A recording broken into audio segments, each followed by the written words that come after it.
ఒక మంచి గడుగు అంత వాసన వస్తుంది ఆదివారం అత్త చాలు మీద మీద గడుగుడు ఆగమాగం ఊరుకుడు నీ లెక్కన ఆలు మోపాయేది అందరు ఆగమాగం అయ్య భయం లేదు అవ్వ భయం లేదు. నువ్వు నన్నేమన్నా అంటారు నా సోపతియాల నాన్నకు నా కోసం కోసుకుంటారు వాళ్ళు.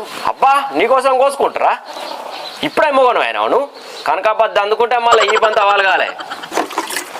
అబ్బా నువ్వు నన్ను కొడతావా? నేను పాతరేందో తెలుసా నీకు? నేను ఒక్క ఫోన్ కొడితే ఇప్పుడు నాకు నలుగురు దిగుతారు, నీకు ఎవరు దిగుతారు? అబ్బా ఇప్పుడే గిట్లా అంటుండు పెద్దవరినాక నాకు అన్నం పెడతాడో మరి సున్నం పెడతాడో. నీకు అన్నం మా పెడతా కానీ నాకు ఇలా చికెన్ తినబుద్ధి అవుతుంది. చికెన్ గిట్లా తేలేవనుకో బోల్ బోకెలన్నీ బయట ఎత్తా. ఏందిరా నువ్వు బోల్ బోకలు బయట ఎత్తావు గింతంతా లేవు కానీ నాకు వేవ్ తెలియదు, నాకు చికెన్ కావాలి. నువ్వేమన్నా వేసుకో. నువ్వు తేలేవనుకో చికెన్ సెంటర్ హరిశన్న దగ్గరకు పోయి నీ పేరు చెప్పి చికెన్ తెచ్చుకుంటా నేనే. ఏంది నా పేరు చెప్పి తెచ్చుకుంటా? నన్ను వాళ్ళ ఊళ్ళో నమ్మేది నన్ను వాళ్ళ ఊళ్ళో నమ్మేది. ఆహా అట్లనా? ఊళ్ళో నిన్ను వాళ్ళు నమ్మరా? అగో గడ పిల్ల తల్లి కూడా ఉందిగా, దాన్ని నల్తా. పిల్లలు నీకు తల్లి నాకు. ఏమంటావు గోపాల్? ఎవరురా నువ్వు ఇంత టాలెంటెడ్ ఉన్నావు? నువ్వు నాకు గోపాల్ అని పేరు పెట్టి పిలుచుకోను.